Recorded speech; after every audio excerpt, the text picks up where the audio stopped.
ಸ್ನೇಹಿತರೆ ನಮಸ್ಕಾರ. ನಾನು ನಿಮ್ಮ ಸಂಚಾರಿ ಸತೀಶ್ ಮಾತಾಡ್ತಾ ಇದ್ದೀನಿ. ಇವತ್ತಿನ ವಿಡಿಯೋಗೆ ಎಲ್ಲರೂ ಕೂಡ ಸ್ವಾಗತ. ಸ್ನೇಹಿತರೆ, ಫಸ್ಟ್ ಟೈಮು ನಮ್ಮ ಯೂಟ್ಯೂಬ್ ಚಾನಲಲ್ಲಿ ವಿಡಿಯೋವನ್ನು ನೋಡ್ತಾ ಇದ್ದರೆ ಫಸ್ಟ್ ಒಂದು ಸಬ್ಸ್ಕ್ರೈಬ್ ಮಾಡಿ ಸ್ನೇಹಿತರೆ. ಸಬ್ಸ್ಕ್ರೈಬ್ ಮಾಡಿ, ಏನು ನಿಮ್ಮದೇನು ಕಳ್ಕೊಳ್ಳಲ್ಲ. ನಾವು ನಮಗೆ ಒಂದು ಪ್ರೋತ್ಸಾಹ ಸಿಕ್ತಂಗೆ ಆಗುತ್ತೆ. ಹಾಗೆ ಒಂದು ಲೈಕ್ ಮಾಡಿ, ನಿಮ್ಮ ಅನಿಸಿಕೆ ಅಭಿಪ್ರಾಯಗಳನ್ನು ಕಮೆಂಟ್ ಮುಖಾಂತರ ತಿಳಿಸಿ ಸ್ನೇಹಿತರೆ. ನಮಗೆ ನೆಕ್ಸ್ಟ್ ವಿಡಿಯೋ ಮಾಡ್ತಕ್ಕಂಥ ಒಂದು ಇದು ಬರುತ್ತೆ ಅಂತಂದರೆ ಎಂಕರೇಜ್ ಬರುತ್ತೆ ಅಂತಂದರೆ ಒಳ್ಳೊಳ್ಳೆ ವಿಷಯಗಳನ್ನು ನಿಮಗೆ ಮುಟ್ಟಿಸುವಂಥ ಒಂದು ಪ್ರಯತ್ನವನ್ನು ಮಾಡ್ತಾ ಇರ್ತೀನಿ. ಹಾಗಾಗಿ ಒಂದು ಸಬ್ಸ್ಕ್ರೈಬ್ ಮಾಡ್ಕೊಳ್ಳಿ ಸ್ನೇಹಿತರೆ. ಫಸ್ಟು ಈ ಒಂದು ವಿಡಿಯೋಗೆ 1,000 ಸಬ್ಸ್ಕ್ರೈಬರು ಮತ್ತು 1,000 ಲೈಕ್ ಎಕ್ಸ್ಪೆಕ್ಟ್ ಮಾಡ್ತಾ ಇದ್ದೀನಿ. ಈ ವಿಡಿಯೋನ ಅತಿ ಹೆಚ್ಚು ಜನಸಂಖ್ಯೆಗೆ ಶೇರ್ ಮಾಡಿ ಹಂಚ್ಕೊಳ್ಳಿ. ಒಳ್ಳೊಳ್ಳೆ ವಿಚಾರಗಳನ್ನು ತಿಳಿಸ್ಕೊಡ್ತೀನಿ. ನಾವು ಯಾರಿಗೂ ದುಶ್ಮನ್ಗಳು ಅಲ್ಲ, ಮತ್ತೊಂದು ಅಲ್ಲ. ಎಲ್ಲ ವೃತ್ತಿಯನ್ನು ಗೌರವಿಸುವಂತಹ ವ್ಯಕ್ತಿಗಳು ನಾವು. ಹಾಗಾಗಿ ಫಸ್ಟು ಒಂದು ಸಬ್ಸ್ಕ್ರೈಬು, ಒಂದು ಲೈಕ್ ಮಾಡಿ ಸ್ನೇಹಿತರೆ. ಏನಪ್ಪ ವಿಚಾರ ಅಂತ ಅಂದರೆ, ಈಗೊಂದು ರ್ಯಾಪಿಡೋ ಬೈಕ್ ಟ್ಯಾಕ್ಸಿಯಿಂದ ಒಂದು ಅಪಘಾತ ಆಗಿದೆ ಸ್ನೇಹಿತರೆ. ಅಪಘಾತ ಅಂತಂದರೆ ಏನು, ನಿನ್ನೆ ಗುರುವಾರ ಒಬ್ಬ ಪ್ರಯಾಣಿಕ ಮಂತ್ರಾಲಯಕ್ಕೆ ಹೋಗಿ ಬರುವಂಥ ಟೈಮ್ನಲ್ಲಿ ಏನೋ ನನಗೆ 50 ರೂಪಾಯಿ ಉಳಿಬೋದು, 100 ರೂಪಾಯಿ ಉಳಿಬೋದು ಒಂದು ನಿಟ್ಟಿನಲ್ಲಿ ಅವನದೇ ಆದ ಇದರಲ್ಲಿ ಒಂದು ಬೈಕ್ ಟ್ಯಾಕ್ಸಿಯನ್ನು ಬುಕ್ ಮಾಡಿದ್ದಾನೆ. ಬುಕ್ ಮಾಡಿದಂಥ ಸಂದರ್ಭದಲ್ಲಿ ಅವನು ಒನ್ ವೇಲಿ ಹೋಗೋಕ್ಕೆ ತಿರ್ಸ್ಕೊಳಕ್ಕೆ ಹೋಗಿ ಒನ್ ವೇಲಿ ಹೋಗ್ಬೇಕಾದ್ರೆ ಬುಲೆಟ್ ಗಾಡಿಯನ್ನು ಬಂದ್ಬಿಟ್ಟು ಅಪಘಾತ ಮಾಡಿ ಬಿದ್ದು ಪ್ರಯಾಣಿಕನಿಗೆ ಮಂಡಿ ಚಿಪ್ಪು ಮತ್ತು ಮೂಳೆ ಕಟ್ಟಾಗಿರೋವಂಥದ್ದು ಆಗಿದೆ. ಆ ಹಾಸ್ಪಿಟ್ಲಲ್ಲಿ ಅವ್ರ ಮನೆಯವರು ಮತ್ತೊಬ್ಬರು ಎಲ್ಲರೂ ಕೂಡ ಏನು ಹೇಳ್ತಾ ಇದ್ದಾರೆ ಅನ್ನೋದನ್ನ ವಿಡಿಯೋ ಕ್ಲಿಪ್ ಹಾಕ್ತೀನಿ, ನೋಡ್ಕೊಂಬನ್ನಿ ಸ್ನೇಹಿತರೆ. ತದನಂತರ ಮಾತನಾಡೋಣ. ನಾನು ಮಂತ್ರಾಲಯ ಹೋಗಿದ್ದೆ. ಮಂತ್ರಾಲಯದಿಂದ ವಾಪಸ್ ಬೆಂಗಳೂರು ಬರ್ತಿದ್ದೆ. ಅರ್ಲಿ ಮಾರ್ನಿಂಗ್ 6:50ಗೆ ಆನಂದ ಸರ್ಕಲ್ ಬಸ್ ಇಳಿಸ್ತು, ರೇಸ್ ಕೋರ್ಸ್ ಹತ್ರ. ಅಲ್ಲಿ ಇಳಿದ್ಬಿಟ್ಟು ನಾನು ರ್ಯಾಪಿಡೋ 2 ವೀಲರ್ ಬುಕ್ ಮಾಡಿದ್ದೆ. ರ್ಯಾಪಿಡೋ 2 ವೀಲರ್ ಅವನು ಬರೋ ದಾರಿನಲ್ಲಿ ಎದುರುಗಡೆ ಒಂದು ಬುಲೆಟ್ ಬಂದು ನಂಗೆ ಗುದ್ದಿರೋದು. ಕಾಲು ತುಂಬ ಇಂಜುರಿ ಆಗಿದೆ, ಥೈ ಬೋನ್ ಕಟ್ ಆಗಿದೆ ಮತ್ತು ಮಂಡಿ ಚಿಪ್ ಹತ್ರ ಲೆಗಿಮೆಂಟ್ಸ್ ಕಟ್ ಆಗಿದೆ. ಇದಕ್ಕೆಲ್ಲ ಏನೇ ಇದ್ರೂ ರ್ಯಾಪಿಡೋನೇ ಹೊಣೆ. ಇದೆಲ್ಲ ರೆಡಿ ಮಾಡ್ಕೊಡ್ಬೇಕಾದ್ರೆ ರ್ಯಾಪಿಡೋ ಆಗುತ್ತೆ. ಇನ್ಶೂರೆನ್ಸ್ ಆಗಲಿ ಏನೇ ಮಾಡಿದ್ರೆ ರ್ಯಾಪಿಡೋ ಅವ್ರ ಕಡೆಯಿಂದನೇ ಮಾಡ್ಕೊಡ್ಬೇಕು ನನಗೆ. ಮತ್ತು ನಾನು ಮುಂದೆ ಜೀವನಕ್ಕೂ ಅಷ್ಟೇ, ನಾನೀಗ ನಡೆಯಬೇಕು ಮುಂದೆ ಜೀವನ ಅಂದರೆ ನನಗೇನು ಇಲ್ಲ ಆದಾಯ ಅನ್ನೋದು ರ್ಯಾಪಿಡೋನೇ ಅದಲ್ಲ, ಅದಕ್ಕೆ ಕಾರಣ ಆಗ್ತಾರೆ. ಯಾಕಂದ್ರೆ ನಾನು ರ್ಯಾಪಿಡೋ ಕಂಪ್ನಿ ನಂಬ್ಕೊಂಡು ಬುಕ್ ಮಾಡಿದ್ದೆ. ನಮ್ಮ ಹಸ್ಬೆಂಡು ಗುರುವಾರ ಮಂತ್ರಾಲಯಕ್ಕೆ ಹೋಗಿದ್ರು. ಶುಕ್ರವಾರ ಬೆಳಿಗ್ಗೆ ರೇಸ್ ಕೋರ್ಸ್ ಹತ್ರ ಬಸ್ ಇಳಿದಿದ್ದಾರೆ. ಅಲ್ಲಿಂದ ಮನೆಗೆ ಬರೋಕ್ಕೆ ಬುಕ್ ಮಾಡ್ಕೊಂಡಿದ್ದಾರೆ, ರ್ಯಾಪಿಡೋ ಬುಕ್ ಮಾಡ್ಕೊಂಡ್ರೆ 2 ವೀಲರು. ಅಲ್ಲಿ ರೇಸ್ ಕೋರ್ಸ್ ಹತ್ರ ಆನ್ ದ ವೇ ಮನೆಗೆ ಬರುವಾಗ ಆಕ್ಸಿಡೆಂಟ್ ಆಗಿದೆ. ಕಾಲಿಗೆ ಬುಲೆಟ್ ಗಾಡಿ ಆಪೋಸಿಟ್ ಬಂದು ಮಂಡಿ ಚಿಪ್ಗೆ ಹೊಡೆದಿದೆ. ಮಂಡಿ ಚಿಪ್ ಹೊಡೆದಿದ್ದು ಮಂಡಿ ಚಿಪ್ ಡ್ಯಾಮೇಜ್ ಆಗಿದೆ. ಪ್ಲಸ್ ಥೈ ಬೋನ್ ಹತ್ರ 2 ಪೀಸಸ್ ಆಗಿದೆ, ಬೋನ್ ಮುರಿದೋಗ್ಬಿಡುತ್ತೆ. ಅದಕ್ಕೋಸ್ಕರ ರ್ಯಾಪಿಡೋರೇ ಹೊಣೆ. ರ್ಯಾಪಿಡೋರು ಏನಾದರೂ ಇನ್ಶೂರೆನ್ಸ್ ಕ್ಲೇಮ್ ಮಾಡ್ಕೊಂಡು ಹಿಂಗೆ ದುಡಿಯೋರಿಗೆ ಹಿಂಗಾದರೆ ಅವ್ರೇನು ರೆಸ್ಪಾನ್ಸ್ ಮಾಡ್ತಿಲ್ಲ. ರೆಸ್ಪಾನ್ಸ್ ಮಾಡೋದು ಸ್ನೇಹಿತರೆ, ನೋಡಿದ್ರಲ್ಲ ವಿಡಿಯೋನ. ಪ್ರಯಾಣಿಕರು ಯಾವ ರೀತಿಯಾಗಿ ಹೇಳ್ತಾ ಇದ್ದಾರೆ, ನಮಗೇನಾದರೂ ಹಿಂಗಾಗಿದೆ, ಅದಕ್ಕೆ ನೇರವಾಗಿ ರ್ಯಾಪಿಡೋನೇ ಕಾರಣ, ನಮಗೆ ಸೂಕ್ತವಾದಂತಹ ಪರಿಹಾರವನ್ನು ಕೊಡಬೇಕು ಅಂತೇಳಿ ಪ್ರಯಾಣಿಕರು ಮತ್ತು ಅವ್ರ ಮನೆಯವರು ಎಲ್ಲರೂ ಕೂಡ ಒತ್ತಾಯವನ್ನು ಮಾಡ್ತಾ ಇದ್ದಾರೆ. ನಿಮ್ಗೆಲ್ಲರಿಗೂ ಕೂಡ ಗೊತ್ತಿರೋ ಹಾಗೆ ರ್ಯಾಪಿಡೋ ಒಂದು ಬೈಕ್ ಟ್ಯಾಕ್ಸಿಯನ್ನು ಮಾಡ್ತಿರೋವಂಥದ್ದು ಅನಧಿಕೃತ ಅಂತಂದರೆ ಯಾವುದೇ ಸರ್ಕಾರದಿಂದ ಪರವಾನಗಿ ತಗೊಳ್ಳದೇ ಇಲ್ಲಿಗಲ್ಲಾಗಿ ನಡೆಸ್ತಿರ್ತಕ್ಕಂಥ ಒಂದು ರ್ಯಾಪಿಡೋ ಕಂಪ್ನಿ. ಇದಕ್ಕೆ ಯಾವುದೇ ರೀತಿಯಾಗಿ ಸಾರಿಗೆ ಇಲಾಖೆಯಿಂದಾಗಲಿ ಮತ್ತೊಂದಾಗಲಿ ಪರ್ಮಿಷನ್ ಸಿಕ್ಕಿಲ್ಲ.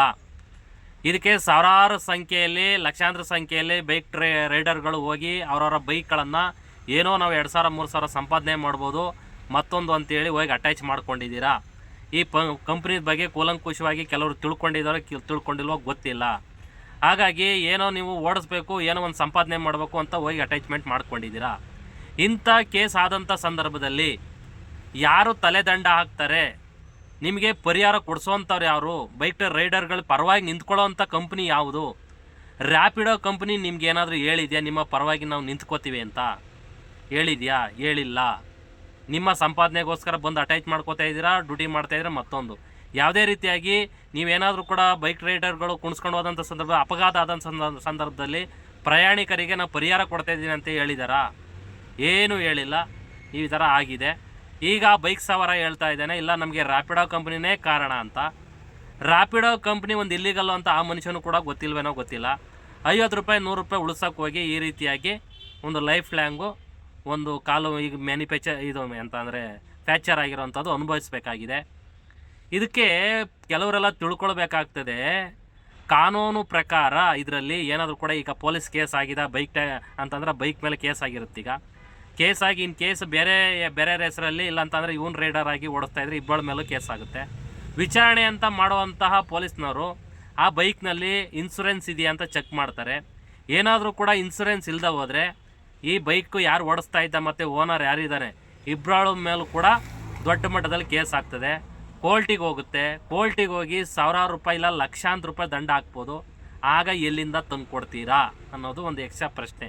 ನಿಮ್ಮ ಮನೆ ಮಠ ಮಾರಿದರೂ ಕೂಡ ಇವತ್ತು 50 ಲಕ್ಷ ಕೊಡಿ ಅಂತಾರೆ, ಅವನು ಜೀವನ ಪೂರ್ತಿ ಓಡಾಡಬೇಕು ಕೊಡಿ ಅಂತಾರೆ, ಎಲ್ಲಿ ಕೊಡ್ತೀರಾ? ಕೊಡೋಕ್ಕಾಗಲ್ಲ. ಈ ರೀತಿಯಾಗಿದ್ದಂಥ ಸಂದರ್ಭದಲ್ಲಿ ಕೆಲವೊಂದು ಕಂಪ್ನಿಗಳನ್ನು ಅದು ಲೀಗಲ್ ಆಗಿದೆಯಾ ಇಲ್ಲೀಗಲ್ ಆಗಿದೆಯಾ ಅನ್ನೋದು ತಿಳ್ಕೊಳ್ಬೇಕಾದಂಥದ್ದು ಈ ಬೈಕ್ ರೈಡರ್ಗಳ ಕರ್ತವ್ಯ. ಯಾವನೋ ಹೇಳ್ಬಿಟ್ಟ ಏನೋ ಹೇಳ್ಬಿಟ್ಟ ಹೋಗಿ ನಾವು ಅಟ್ಯಾಚ್ ಮಾಡಿಕೊಂಡು ದುಡಿತಾ ಇದ್ದೀವಿ ಅನ್ನೋದು ಪ್ರಶ್ನೆ ಅಲ್ಲ.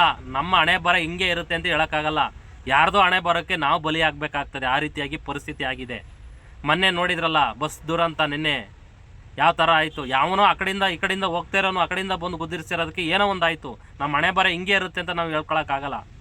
ಹಾಗಾಗಿ ಪ್ರತಿಯೊಬ್ಬರು ನಿಮ್ಮ ಕಂಪ್ನಿಯ ರೂಲ್ಸು ರೆಗ್ಯುಲೇಷನನ್ನು ತಿಳ್ಕೊಂಡು ಇವತ್ತು ಸಂಪಾದನೆ ಮಾಡೋವಂಥದ್ದಲ್ಲ. ಅದರಿಂದ ಏನು ನಮಗೆ ಪ್ರಾಫಿಟ್ ಇದೆ, ಯಾವ ರೀತಿಯಾಗಿ ನಮಗೆ ಸೇಫ್ಟಿ ಯೂಸ್ ಇದೆ ಅನ್ನೋದನ್ನ ರೈಡರ್ಗಳು ಕೂಡ ತಿಳ್ಕೊಳ್ಳಿ. ಹಾಗಾಗಿ ಈಗ ಕೇಸ್ ಆಗ್ತದೆ. ಹೋಗಿ ಮಂಡಿ ಪ್ಯಾಚರು ಅಂತ ಅವನು ಹೋಗಿ ಹಾಸ್ಪಿಟ್ಲ್ ಮೇಲೆ ಮಣಗಿದ್ದಾನೆ. ಈಗ ಇನ್ನೊಂದು ಕಾನೂನು ಏನು ಹೇಳುತ್ತೆ ಅಂತಂದರೆ ಆ ಪ್ರಯಾಣಿಕನಿಗೂ ಕೂಡ ಯಾವುದೇ ರೀತಿಯಾಗಿ ಇನ್ಸೂರೆನ್ಸ್ ಕ್ಲೈಮ್ ಆಗುವಂಥ ಕಷ್ಟ ಇದೆ. ಯಾಕೆ ಅಂತ ಅಂದರೆ ಒಂದು ಬೈಕ್ ಅಂತ ಅಂದರೆ ಸ್ವಂತಕ್ಕೆ ಬಳಕೆ ಮಾಡುವಂತಹ ಒಂದು ಬೈಕು. ಅದರಲ್ಲಿ ಏನಾದರೂ ಕೂಡ ಹಿಂದೆ ಕೂತಿರೋವಂಥವ್ರು ಅವರ ರಕ್ತ ಸಂಬಂಧಿಗಳಾಗಿರಬೇಕು. ಅಂತಂದರೆ ಅವ್ರ ಮಗ, ತಂದೆ, ತಾಯಿ ಈ ರಕ್ತ ಸಂಬಂಧಿಗಳು ಮಾತ್ರ ಆಗಿರ್ಬೇಕು. ಅಂಥವ್ರಿಗೆ ಮಾತ್ರ ಇನ್ಸೂರೆನ್ಸ್ ಕ್ಲೈಮ್ ಆಗ್ತದೆ. ಇಲ್ಲ ಅಂತಂದರೆ ಯಾವುದೇ ಭಾಗದಲ್ಲೂ ಕೂಡ ಇನ್ಸೂರೆನ್ಸ್ ಕ್ಲೈಮ್ ಆಗಲ್ಲ.